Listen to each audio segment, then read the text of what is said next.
Most people think it's just about working harder, but the truth is, things like not having enough time, losing motivation, or just not sticking with it are usually bigger problems than intensity. It's not the weeks you spend at the gym that define your physique, it's the gaps between them. If you're someone who's constantly feeling like you're standing at the starting line of a new Monday reset every single week, you don't have a fitness problem, you have a momentum problem. You've been taught that success is a sprint, but I'm telling you that the sprint is exactly what's keeping you stuck at zero. We're gonna stop the bleeding today. Let's be real about what your life looks like right now. You find a new program, you buy the groceries, you're hitting the pavement at 5 a.m., and for 7 days, you feel like a warrior. Then life happens. A late meeting, a kid gets sick, or you're just plain tired. Trust me, I get it. I've been there. One missed day turns into a missed week, and suddenly you're back in the I'll start again next month cycle. That constant restarting is more exhausting than the actual workout. You're burning all your fuel just to get the engine to turn over, and you never actually get down the road. It's systematic failure, not a personal one. The core of this issue is the all-or-nothing trap. We've been conditioned to believe that if we aren't suffering, we aren't progressing. You think that each restart is a chance to finally get it right by sheer force of will. But willpower is a finite resource. It's a battery that drains every time you have to make a hard choice. When you set your all at a level that requires 100% of your energy, you leave zero room for the reality of being a human being.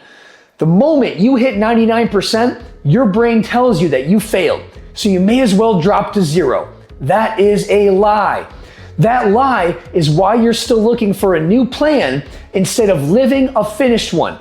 I used to be the king of the 30-day challenge. I could white knuckle anything for a month. Keto, Orange Theory fitness, 5 a.m. running, but by day 45, I was always back on the couch feeling like a failure. I thought I needed more discipline. The truth? I needed less. I had to force myself to cut my output by almost 50% and focus strictly on the non-negotiables. It felt like moving backward, but within 6 months, I hadn't missed a single week. I didn't get shredded in 30 days, but for the first time in my life, I didn't quit on day 31. I've lived this cycle. I used to think that volume was king until injuries and burnout forced me to realize that consistency is the only metric that matters. So if you want different results, you have to stop doing the same thing and expecting the perfect version of you to show up every time. The version of you that has a perfect schedule and endless energy simply doesn't exist. We need to build a system for the version of you that's tired, stressed, and busy. We're shifting away from a starve or sprint life cycle to an unstoppable momentum system. This isn't about finding a better diet, it's about fundamentally changing how you interact with effort. It's about outsmarting your own resistance.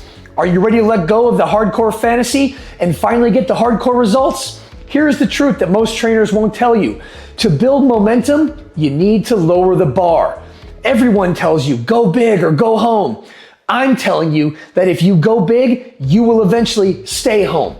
The secret isn't mastering the 90-minute workout. It's mastering the 10-minute workout on the days where you feel like doing zero.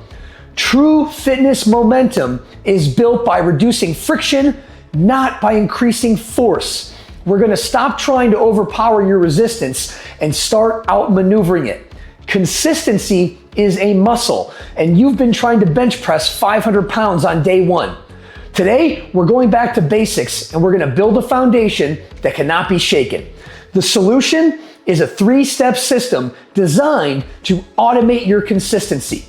We're gonna replace your willpower with architecture. Think of it like building a snowball. At the top of the hill, it takes effort to push it, but once it gains mass and moves, it becomes an unstoppable force that requires almost no effort to keep going. We aren't looking for a heroic week, we're looking for a boring year. A year of B+ workouts will always beat a month of A+ workouts, followed by 11 months of doing nothing.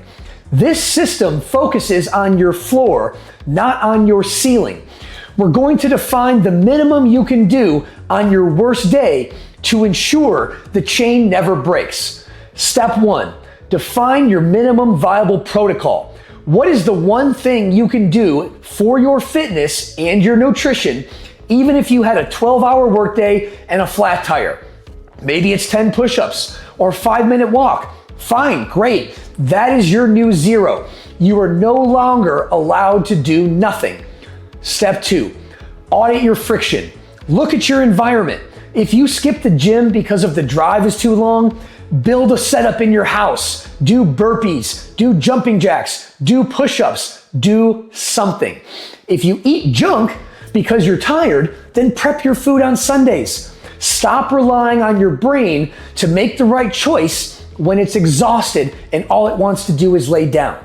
Step 3, track the streak, not the scale. For the next 30 days, your only goal is to not have 2 zeros in a row. 1 miss? Fine, that's an accident. 2 is a new habit.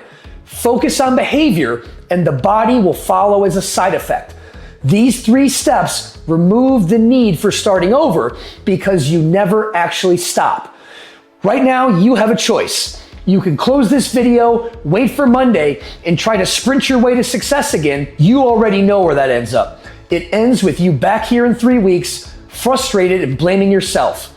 Or you can choose to stop the cycle. Commit to your minimum viable protocol today. Not tomorrow, today. This isn't about doing more, it's about being the person who doesn't ever quit. Stop restarting and start building. The momentum is waiting for you to take that first, small, strategic step. Are you going to be an all-or-nothing quitter or an unstoppable machine? The choice is yours. Let's get to work and let's build that American winning machine.